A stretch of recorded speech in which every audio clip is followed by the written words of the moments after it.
Tem um VT de uma pergunta que eu queria fazer, ela fez, então nós vamos colocar esse VTzinho de uma senhora que está preocupada aí com a eficácia da Coronavac, pelo percentual de 50%, se não me engano, 38%, né? Ela vai dizer aí.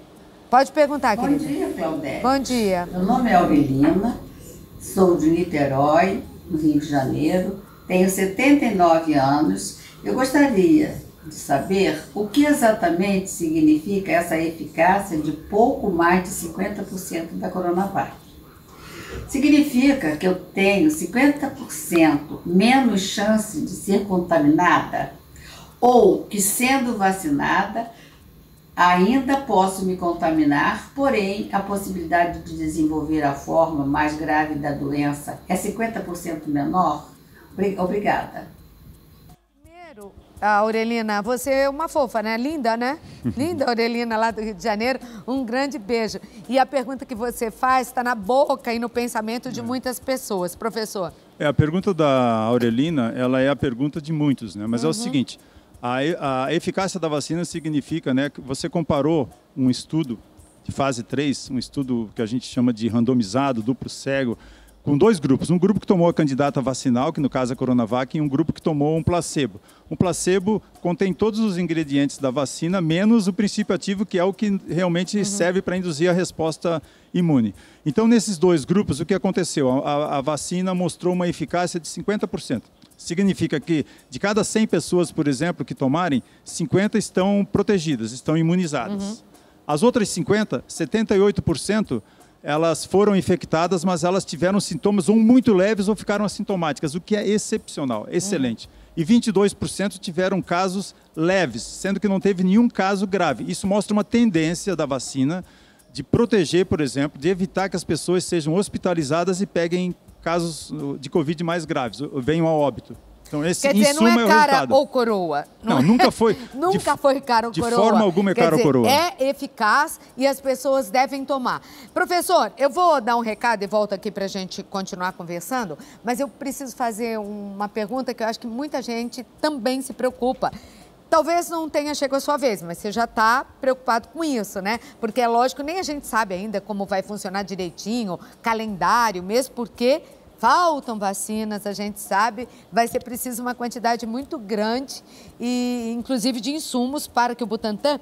Eu li que o Butantan tem capacidade de produzir 1 milhão de vacinas por dia, desde que haja os insumos. Mas existe contraindicação para essa vacina? Grávidas vão poder tomar? Se a pessoa estiver resfriada, vai poder tomar? Existe alguma contraindicação, tanto para a AstraZeneca como Coronavac?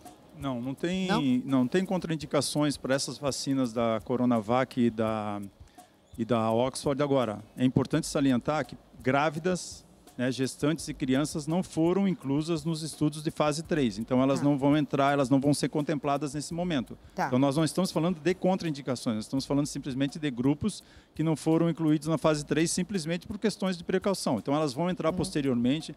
Inclusive, o Butantan comunicou no último domingo, durante a conferência de imprensa, que vai realizar estudos de fase 3, incluindo gestantes no último trimestre de gravidez. E provavelmente vai incluir também crianças. Isso mais para frente. Isso mais para frente. É porque você precisa realmente, antes de fazer uma aplicação de vacinação em massa, incluir o maior número possível, né, de pessoas que representam a população real. Tá certo. Agora, professor, a vacina chega numa primeira dose, numa segunda dose, e aí a pessoa vai se sentir assim, nossa, tomou livre. Não é para abandonar protocolo de segurança. E em quanto tempo uma pessoa vai estar imune após tomar as 2 doses de uma das vacinas? Olha, primeiro que não pode abandonar o protocolo de segurança de forma alguma, porque nós precisamos primeiro vacinar um bom percentual da população. Nós precisamos vacinar algo em torno de 160 milhões de brasileiros, 170 milhões de brasileiros. Para isso, nós vamos precisar de 320 a 340 milhões de doses. Então, a imunização, provavelmente vem um tempo, né, um período talvez de 30 dias, de 45 dias depois da segunda dose. Então, é essencial que as pessoas tenham consciência de que tomou a primeira dose, continua usando máscara. Tomou a segunda dose, mesmo assim vai continuar usando máscara, porque enquanto nós não vacinarmos boa parte da população brasileira, nós não vamos poder relaxar nas medidas não farmacológicas, né? O distanciamento físico, o isolamento social, o uso de máscara, os hábitos de higiene.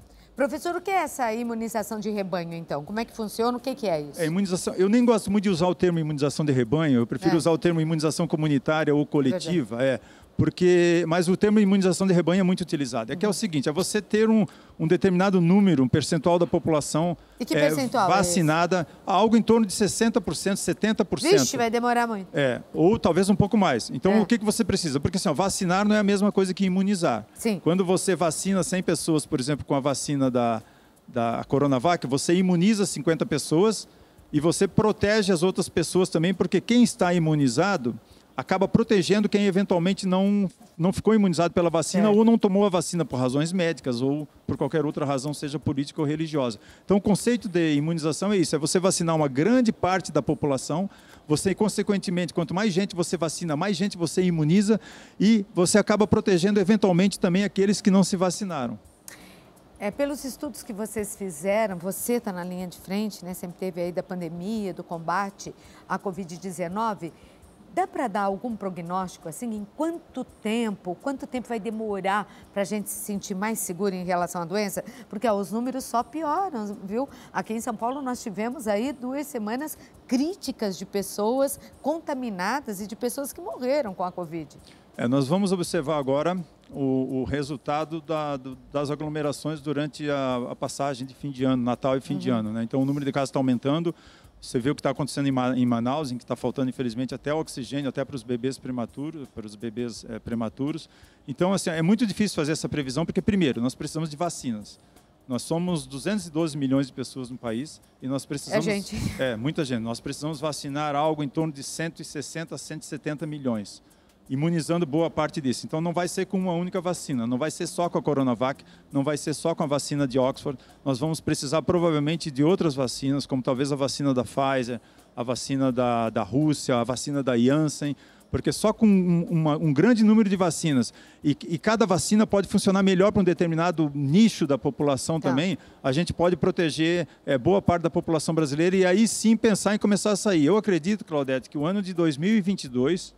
até o final, ele vai ser para que a gente vacine a população brasileira, ainda cuidando com as medidas não farmacológicas, né, com respeito ao uso de máscara, distanciamento físico, para que a gente comece a vislumbrar mais para o final do ano e para o início de 2022, realmente uma saída. E 2023? 2022, porque nós estamos em 2021. No final de 2022... eu acredito que... Nossa, vai demorar também. Eu acredito que se nós tivermos vacinas, e aí nós precisamos primeiro comprar vacinas.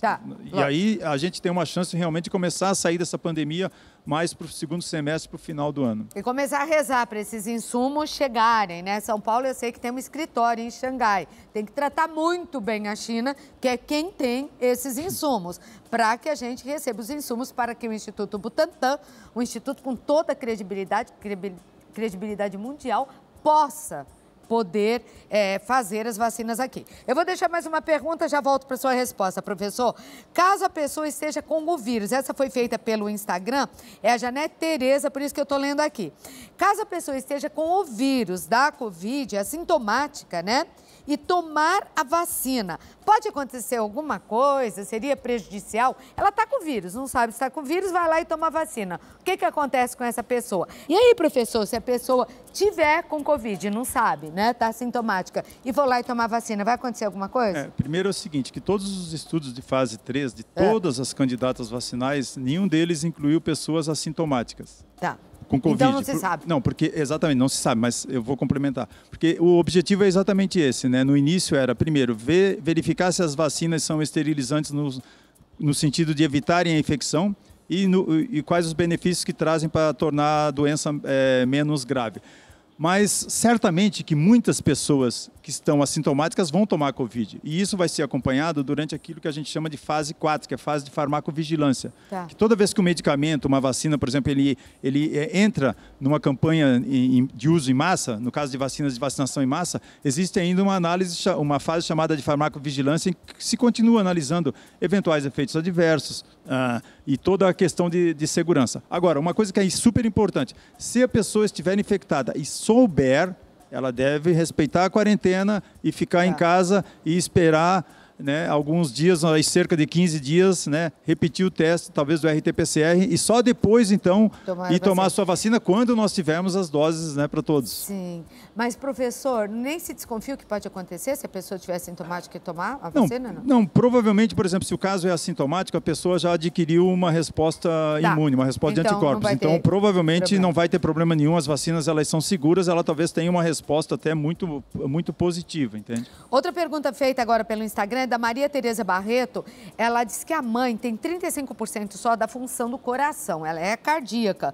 Ela pode tomar a vacina? Pessoas com esse tipo de comorbidade ou outras vão estar mais na frente, na fila, né? Podem tomar a vacina? Existe alguma contraindicação nesse sentido? Olha, as vacinas, elas, principalmente a Coronavac, uma vacina de vírus inativado, ela é muito segura. É como a vacina da gripe. Então, todo mundo, por exemplo, que toma a vacina da gripe, provavelmente vai poder tomar. Então, eventuais restrições, elas vão aparecer na bula das vacinas, e o ideal é conversar com um médico de confiança que seja pró-vacina. Então, a mesma resposta para você, Miriam Fabiani, que pergunta porque ela tem psoríase, né? Melhor conversar com o seu médico e esperar a sua vez para tomar a vacina. A gente não sabe ainda como vai ser a ordem, né? A gente sabe que os idosos têm prioridade, mas primeiro os profissionais de saúde. Você disse para mim há pouco, e era já de se esperar, que a gente vai 2021 inteiro com isso, 2022. E depois, professor, essa vacina deve virar uma vacina anual, como é contra H1N1? Olha, muito provavelmente. Nós ainda não sabemos qual é a resposta de proteção, porque nós não sabemos, por exemplo, nós ainda não começamos a campanha de vacinação em massa, então nós não sabemos qual vai ser a duração da proteção que a vacina traz. Nós sabemos, por exemplo, a ciência está cada vez colhendo mais informações no sentido de que pessoas infectadas ficam protegidas aí algo em torno de 5 a 6 meses, né? Mas podem ser reinfectadas. Então, a resposta da vacina nós só teremos a partir do momento que nós começarmos a vacinação em massa. Mas como ele é um vírus e que está sofrendo mutações constantes... Que é a função de um vírus? O vírus faz isso, né?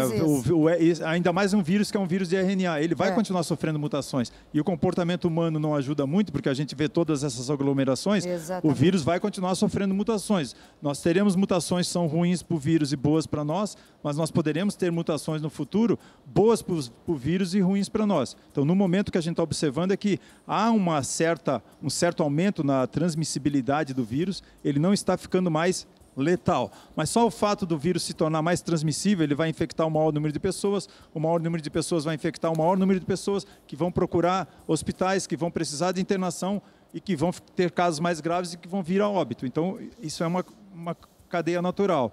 Mas o que é interessante é que essas plataformas vacinais, elas permitem modificações, por exemplo, né, de modo a que a gente possa rapidamente preparar novas vacinas para combater os novos mutantes, as novas cepas circulantes. Tá certo.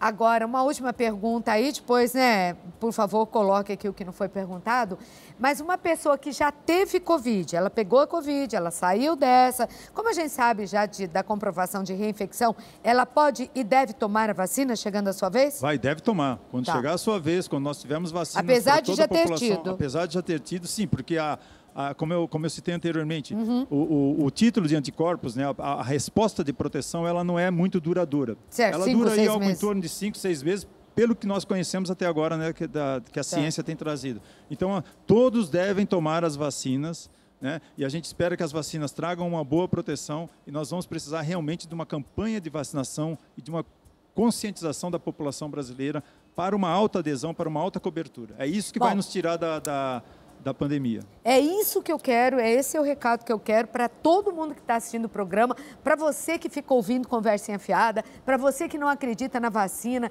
Você está vivo provavelmente por causa de uma vacina que você tomou na infância e ainda bem que a tua mãe te deu, né? E está sem problemas. Quem tem um pouco mais de idade, como eu assim, se lembra de tantas crianças que tinham paralisia, né? Que você via sofrendo na tua escola e tal. E graças, né, à vacina não se viu mais, praticamente. Então, vacina é importante, eu quero esse seu recado para o nosso público, para você, que não é possível, mas ainda desacredita.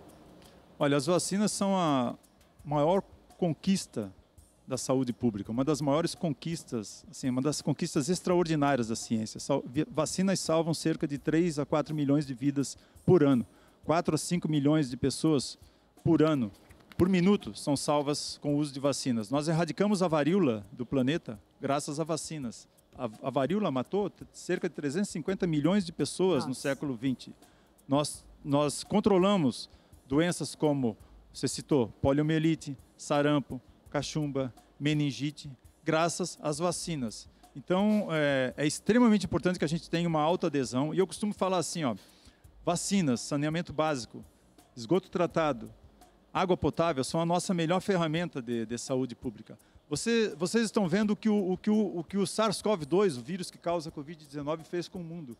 O mundo está literalmente de joelhos. Nós estamos todos parados aqui, todos usando máscaras, crianças sem ir para a escola, sem poder participar de festas, aglomerações, sem poder visitar os pais. E não tem vacinas para a Covid-19. Então vocês imaginem como seria esse mundo. Com todas as doenças, poliomielite, varíola, cachumba, rubéola, tétano, difteria, coqueluche, sem vacinas. Nós não estaríamos aqui. Nenhum de nós estaria aqui. As vacinas, elas ajudaram a controlar e a erradicar doenças que matam, que incapacitam, melhoraram a nossa qualidade de vida e aumentam a nossa expectativa de vida. As vacinas são a nossa melhor chance de sair dessa pandemia, mas para isso nós precisamos de vacinas, de várias vacinas, e nós precisamos certamente de uma elevada cobertura vacinal, combater o movimento anti-vacinas e o negacionismo científico que impera nesse país nesse momento. E continuar obedecendo os protocolos contra a Covid-19. Pelo que eu senti conversando aqui com o doutor, você de casa, eu acho que também, habitue-se às máscaras, porque nós vamos conviver com elas durante muito tempo ainda, viu? Eu conversei com o professor doutor Luiz Carlos Dias, da Unicamp, lá de Campinas. Um beijo aí ao povo de Campinas. Muito obrigada, professor, por ter vindo. Um beijo e um abraço, não só ao povo de Campinas, mas de todo o Brasil, né? Ao povo de Manaus. Nós estamos, claro, torcendo aí para que essa situação se normalize em Manaus. E, gente, vamos aí vacinar. Se você é contra uma ou outra vacina, não quer tomar, mas tome uma vacina, né? Nós vamos ter certamente mais do que uma opção de vacina disponível, e o importante é que você tome aquela vacina que for melhor para a sua faixa etária, né? E a melhor vacina é aquela que chegar primeiro aqui no seu bracinho, com certeza. Tá certo.